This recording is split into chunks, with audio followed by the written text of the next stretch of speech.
Saudari-saudaraku, bertemu kembali dengan saya Romo Tino SSCC di dalam catatan peziarah. Di dalam perjalanan persiaran hidup, kita tidak luput dari tantangan, persoalan yang mendewasakan hidup kita dan cara pandang kita. Ini menunjukkan bahwa setiap persoalan selalu ada solusinya. Tergantung bagaimana kita menyelesaikannya, apakah dengan bijaksana ataukah hanya dengan keegoisan semata. Sebelum kita mendengarkan permenungan dari catatan peziarah, marilah kita membuat tanda kemenangan Kristus. Dalam nama Bapa dan Putera dan Roh Kudus. Amin. Allah Bapa sumber keselamatan, kami telah Kau satukan dalam misteri Paskah Kristus yang kami rayakan dengan gembira. Lindungilah dan selamatkanlah kami dengan daya ilahi-Mu, agar selalu mengutamakan apa yang menjadi rencana-Mu atas hidup kami, dan bukan rencana apa yang memuaskan diri kami. Demi Kristus pengantara kami. Amin. Saudari-saudaraku dimanapun Anda berada, selamat pagi, Tuhan memberkati kita semua. Di dalam permenungan minggu-minggu ini kita mendengarkan bagaimana kehebatan pelayanan dari Paulus dan Barnabas yang begitu hebat bagi orang-orang non-Yahudi. Tetapi juga hari ini kita mendengarkan hal serupa, tetapi bagaimana kita diajak untuk belajar mengatasi persoalan yang ada di dalam hidup menggereja. Kita belajar dari Paulus yang dengan rendah hati datang ke Yerusalem untuk mendiskusikan bahwa untuk menjadi Kristus itu perlu disunat atau tidak, perlu menjadi orang Yahudi dahulu ataukah cukup mengimani apa yang mereka lihat, apa yang mereka rasakan ketika mereka mengakui bahwa Yesus adalah juru selamat. Ada hal yang menarik ketika di dalam konsili pertama di Yerusalem, bagaimana mereka mendiskusikan, bagaimana mereka memecahkan persoalan, bukan berdasarkan apa yang ada di dalam pikiran mereka, bukan berdasarkan pada budaya tertentu, tetapi mereka membiarkan Roh Kudus bekerja dan mencoba untuk menghidupi apa yang menjadi rencana Tuhan, yakni mewartakan keselamatan bagi semua orang.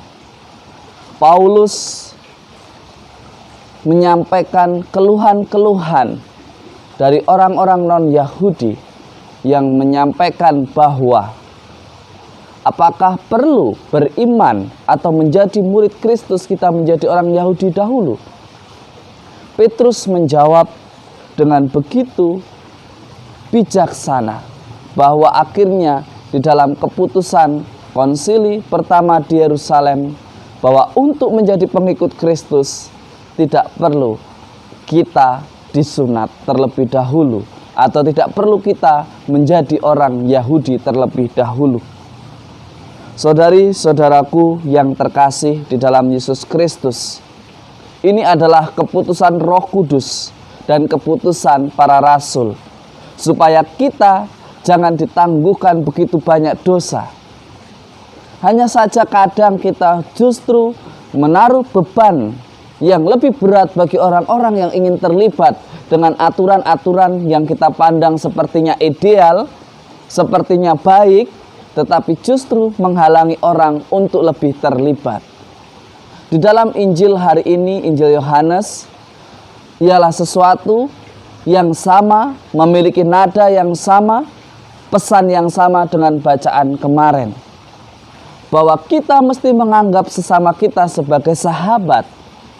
Kalau kita menganggap sesama kita sebagai sahabat, maka di dalam pelayanan kita tidak memiliki keinginan untuk dipandang paling baik, paling tahu, dan paling benar. Tetapi bagaimana kita berpikir bersama untuk membuat gereja kita semakin lebih hidup. Kadang kita berpikir sebaliknya, bukan menjadikan gereja lebih hidup, tetapi gereja yang kaku, gereja yang tidak mau berkompromi dengan arti sahabat.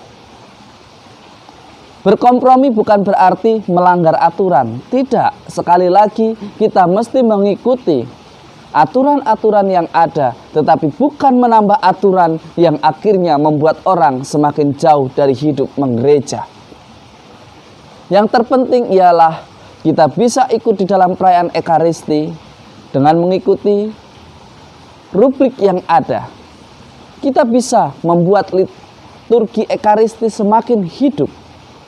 Jangan kita membuat aturan tambahan yang justru mematikan keagungan dan kesucian di dalam perayaan Ekaristi. Saudari-saudaraku yang terkasih, jika kita mengaku diri sebagai sahabat, setiap persoalan kita bisa selesaikan di dalam komunikasi, di dalam klarifikasi, di dalam pertemuan, di dalam rapat, bukan berbicara di belakang. Karena seorang sahabat tidak pernah berbicara di belakang atau menggerutu di belakang atau menggosip di belakang. Seorang sahabat akan mengatakan jika itu salah, dan jika itu benar, seorang sahabat akan mendukung dan mengapresiasi.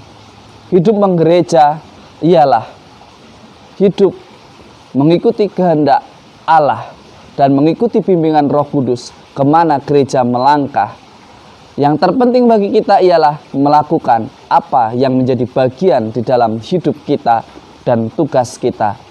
Jangan takut untuk terlibat di dalam masyarakat, untuk melayani, mencari solusi bersama, mengatasi persoalan bersama di tengah pandemi COVID-19, dan mencari solusi agar kita memiliki ketahanan pangan yang kuat. Tetap semangat, tetap kreatif, dan tetap tinggal di rumah. Dan semoga berkat Tuhan melindungi kita semua dalam nama Bapa dan Putera dan Roh Kudus. Amin. Beriman menjadi seorang Katolik tidak perlu harus menjadi orang Indonesia terlebih dahulu, orang Jawa terlebih dahulu, orang luar negeri terlebih dahulu. Tetapi ketika kita ada kemauan untuk diubah menjadi warga negara yang baik dan warga gereja yang taat dan setia, maka kita boleh menjadi murid Kristus. Jadilah murid yang setia dan bukan justru menjadi sumber petaka. Selamat beraktivitas dan selamat bekerja. Jangan takut, tetap tinggal di rumah jika tidak ada pekerjaan yang tidak perlu. Tuhan memberkati kita semua. Amin.